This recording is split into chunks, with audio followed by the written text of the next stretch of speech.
Yo, what is up, everyone? Happy Sunday. Hope you're gonna have a great week to come, and hope you had a great weekend as well. If you were like me, when I was in PT school or as a pre-PT and you're working weekends, I hope you got some rest, or you got some rest coming up sometime this week, because I was driving Uber on the weekends, playing drums for different churches and things like that. What else was I doing? Caddying on the weekend. So I get it. If you're a pre-PT, working the weekends, grinding and everything like that, just get some rest somewhere in between this week. But for those of you who took this weekend to rest, hope it was great for you, and hope you got a great week to come. On this Mic Drop Mentorship, I want to talk to you guys about money. Because I've been kind of a money nerd for the last couple months. I've been, like, if you go into my YouTube history, it's like everything money, investing, finances, like all this stuff. You would have thought I went to business school or something like that. So I want to talk to you guys about money and how that relates to getting into PT school as a pre-PT. So we're going to hop right into it. Who we got? Brady, what's going on? Dustin, thanks for joining me, guys. And for everybody watching live, you know what to do. Team live, team replay. Drop it down there as well. The more people, or the more engagement, the more comments, the more likes we get here, the more people see it on the back end as well. So let's talk about this money concept and how it relates to getting into PT school. So there's a money concept called compound interest. And I know some people are at different stages. We got some non-traditional older students. We got some high school students. So if you're non-traditional and you're coming from a money background, I'm oversimplifying this. And actually, this is more geared towards anybody applying in the next 2 years, or somebody in high school, or a freshman or a sophomore. So if you're not that, still, you can chime in, you can comment, but this is specifically geared to those people. So if you know somebody like that, make sure you tag them below, because this is primarily for them. This video is primarily for those people applying. Let's say if you're in high school, you're a freshman, sophomore, and undergrad, even maybe a junior. If you got more than a year and a half to 2 years to apply and you still got a lot of classes to take, this is primarily for you. So I'm talking to you in this video specifically. So let's talk about this thing. Kelvante, what's going on? Zach, what's going on? Thanks for joining me, guys. Who else we got? Sean, thanks for joining me. So I want to talk to you about compound interest. Compound interest. We're going to talk about money first, and I'm going to relate this to grades and PT school. So compound interest simply is money making money on that money, then that money making more money, then that money making more money. So that's the basic premise. We can get into percents and investment returns and all that stuff, but I'm not going to bore you with that stuff. It's basically your money going into either real estate or the stock market, that money making money, then you reinvest it, and that just grows and grows over time. So I'm going to give you two scenarios here. One is a 20-year-old. A 20-year-old who starts saving at that age, and they deposit $200 into their investment account or their bank account, or a growing account that grows over time. So they invest initially $200. Okay, stay with me. Then after that, they deposit $50 every month. $50 every month. Then that money has an interest rate. It has a return on investment of, let's just say, 2%. So that rate of return is 2%, and their total investment is about $24,000. Okay, then if they keep doing that, $24,000 a year. So if they keep doing that over time, by the time they are 60 years old, they have about $37,000. Okay, so now in the second scenario, there's a 40-year-old who makes an initial deposit of $3,000. Remember, the 20-year-old deposited initially $200. The 40-year-old deposited $3,000. And they distribute about $100 a month until they're 60 years old at the same interest rate, at about 2% interest rate, okay? And their total investment for that year is about $27,000. So at the end of that, they have about $30,000 and some change, let's just say. My math is, somebody can calculate it, but let's just say about $30,000. So that 20-year-old, over time, made about $7,000 more than somebody who started investing at 40 years old. And this, you can plug in different numbers for that. If I plug in different interest rates and different number scenarios, that number can grow to like $1 million difference or $10,000 difference or $500,000 differences. So the premise of what I'm saying here is that 20-year-olds started investing a smaller amount earlier in their life and got a bigger return on their investment. Whereas that 40-year-old started later in life, put down a much bigger deposit later in life, and had to put more money into it over time and got a much smaller return on investment. Matt, what's going on? Thanks for joining me. So the premise here is that for grades and for GPA and for PTCAS and your PT application, it's the same thing for you guys. You can use this same concept called compound interest, especially if you're just starting out. You can use the same money concept called compound interest over time on your application. So let me make that more clear for you. Let's talk about grades. So if you're a freshman in college and you're going into your first year and you got a clean slate, and you got an easy class here, then one hard class and a couple easy classes in between. You're depositing, let's just say your deposit is about $200. It's about $200 just like that 20-year-old. It's a small investment, you got one hard class, it's not that big, and you kill it and you get that A in that one class. That's all you got to worry about. That's all you got to take care of is that one class. And you deposit that and you get an A. Then you grow that over time. The next semester or the next year, you take another class. And everything that you learned in that first anatomy class, let's just say it's anatomy 1, you can build on that over time. So not only are you just building on that A that you got and your GPA is going up, so now that you have 2 A's at the end of that first semester, but now you have additional skills as well. You understand the anatomy concepts, you understand the teacher, you know the office hours, you know how to study, you know the times of day, you know everything. So you are growing on yourself over time. So not only do you have study skills, but you now have 2 A's and you now have a 4.0 GPA for those 2 classes instead of a 3.0 or a 2.7, whatever it is. So you're now growing over time. Now, let's add another class onto that. Now you go into biology or chemistry. Now everything you learned in anatomy, all those study skills, all those teachers, everything that you learn compounds over time and goes into your second year. And that builds up over time. Now you get another A. Maybe you slipped up and got an A- or a B. Now, that by the time, let's fast forward. By the time you get to your senior year in undergrad and you plan to apply to PT school, let's just say you have, a 3.8 GPA or whatever it is. You have a high GPA and you're trying to coast through that last year and trying to relax before you go into PT school. Or it's kind of stressful and you got the application going and you got these classes going and everything going on, and you start to slip up at the last classes. Let's just say you got physics 2 and it's super hard. Let's just say you built up compound interest over time and now you have a 3.8 GPA. If you get a C or a B- in that hard physics class or something crazy, that is not going to detriment you as far as GPA is so bad as how it would detriment you if you had another situation going on. Let's just say you compounded all those A's and all those A- and B+ over time. A C is going to knock you down, let's just say 0.02%. Now, let's just say you're in the flipped situation. Let's just say you're in a flipped situation, and a lot of people who have a low GPA right now applying to PT school can attest to this. Yeah, you struggled your first year, you struggled your second year, you did not invest as early as you wanted to. You did not stack money over time. You did not put that initial deposit down into your grades, into your focus, into your teachers, into all that stuff. Now you have to play catch up. Now you have to put a bigger deposit down and try to go into that hard physics class, and you have no choice but to get an A, or you have no choice but to take 10 classes at one time and get all A's in that for 1 semester or 2 semesters.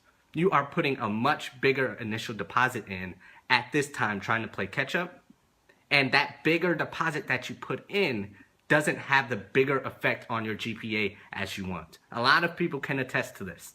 If you have a 2.8 GPA and you had that for 3.5 years and you got 3 A's in a row, 2 A's in a row, whatever, and you kill it, you're like, man, my GPA is going to skyrocket, and it only goes up 0.05% or whatever percent, or whatever points that you thought it was going to go up, it did not move that much. And you're like, man, I put in all this work. In the case of the money concept, I put in all this money and it didn't grow how I wanted it to. I put in all this time and I still don't have a higher GPA than the person who started as a freshman or a sophomore. That's the concept of this compound interest over time and how it applies to your PT school application. Now let's step away from grades. Let's talk about your letters of recommendation, your observation hours, your essays, your interviews. That all ties into it as well. Your observation hours, compound that. Your letters of recommendation, your relationships over time, compound that as well. Now you understand why this is for you guys who are just starting your pre-PT journey. I'm talking to you today. A lot of times we talk about the people who are applying today or tomorrow or this upcoming cycle. No, I'm going back. A lot of people will tell you what they wish they would have done is start earlier, and this is the concept why.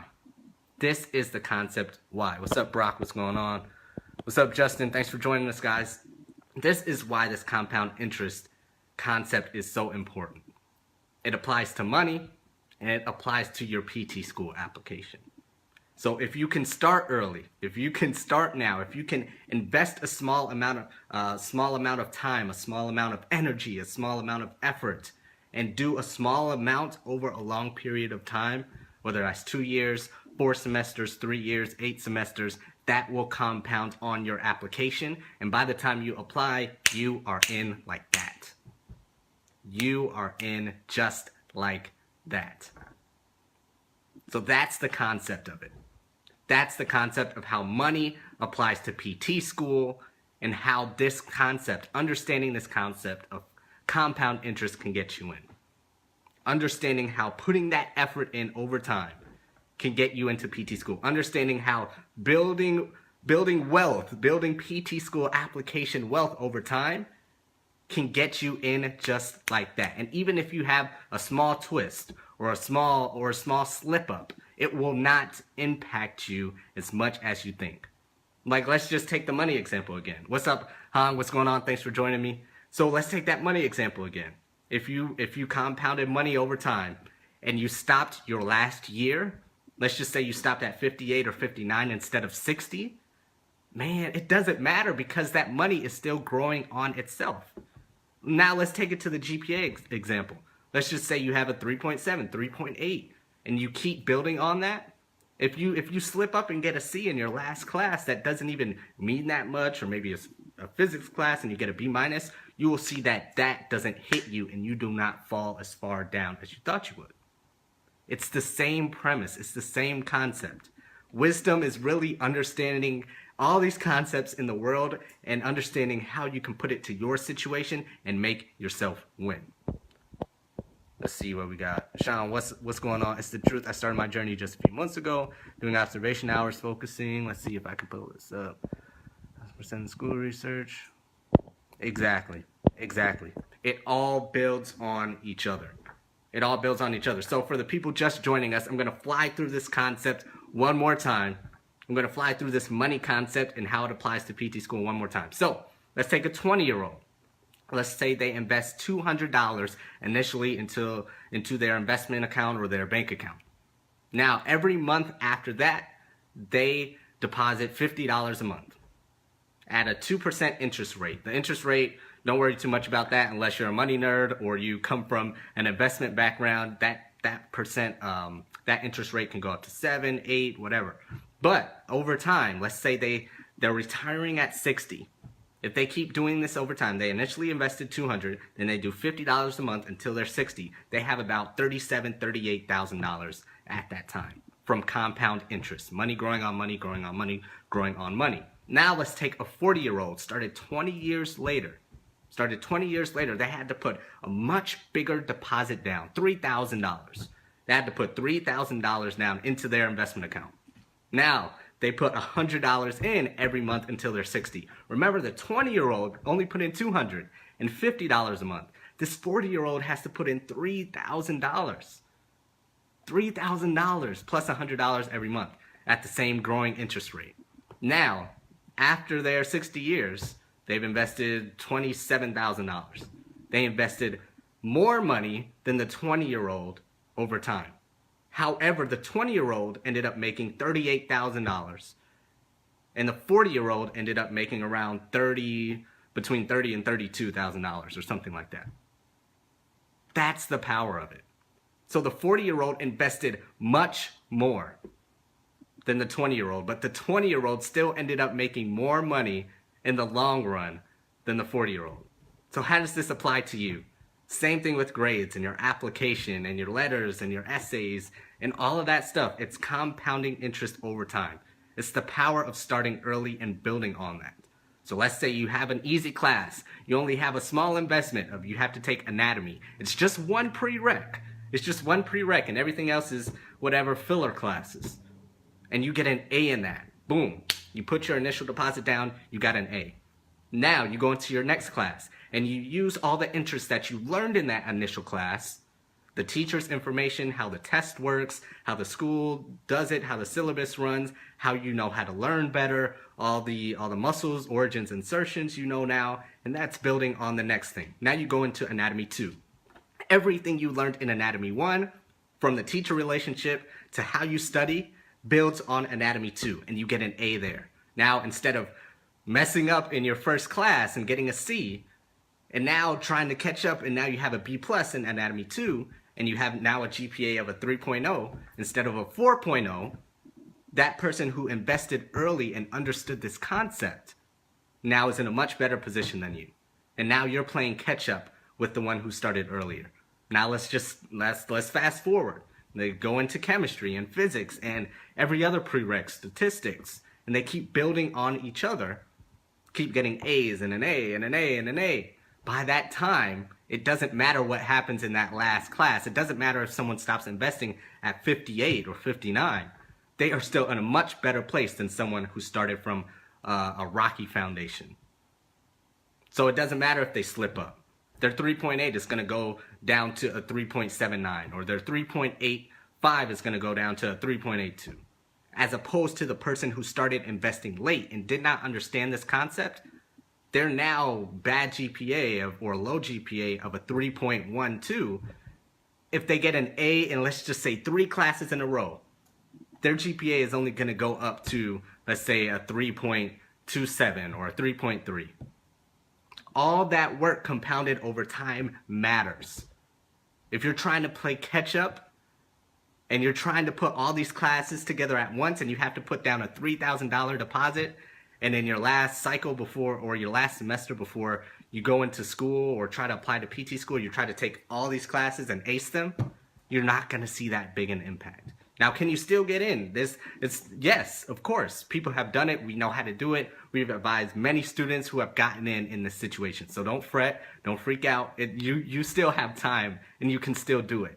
But I'm talking to the people who are just starting their journey. I'm talking to the people who can make a change early enough to understand this concept and put it into use, because it'll make the world a difference. It'll make a world a difference. So understand this concept, understand this money concept, and understand how it applies to your GPA and your whole application, because it matters. It can make the world a difference. So I got a question for you. Are these concepts being talked about for your traditional advisors? Are your traditional advisors and your traditional guidance counselors understanding this concept and even applying it to PT school and applying it to your life? Or are they just checking a box and looking at a piece of paper and saying, nope, you're not good enough, you can't get in? Or, yep, you're maybe on the right track. Let me move on to a med student who I have in 30 minutes. Or maybe I have to move on to a pharmacy student in the next hour. So yeah, you're good, you're checked off, boom, bye. That's all you need. Or boom, it's not looking good, pick something else. Are they understanding this, or are your traditional advisors failing you? You don't have to answer it now, but you need to ponder that. Are you using a broken method and a broken system, who are not using non-traditional new ways to get you into PT school because they have so many students? It's not really their fault. They have so many students from different avenues who they have to advise. but they're giving you a system that's broken. They're giving you a traditional way that doesn't necessarily work anymore. So ponder that, think about it. And if that's you, make sure you come to us. Make sure you come to us because we are teaching this stuff that will get you into PT school. Have you ever heard of this concept applied to PT school? Probably not. Probably not. So that tells you that we know what we're talking about. We are not using this traditional way that the schools don't even care about anymore. They don't want the same cookie cutter students. So you cannot do it the same cookie cutter way. So that's pretty much it, y'all. This is the Mic Drop Mentorship. Make sure you visit our website, preptgrind.com. Listen to our podcast that came out Wednesday. We got a new one coming out next Wednesday. Tell your friends about us. Tell your family, anybody that needs us. If you can't find us, you're not looking hard enough. preptgrind.com. We'll see you on the next Mic Drop Mentorship. Make sure to understand this money concept. Compound interest and compound interest for your PT school application. See you on the next one. Take care.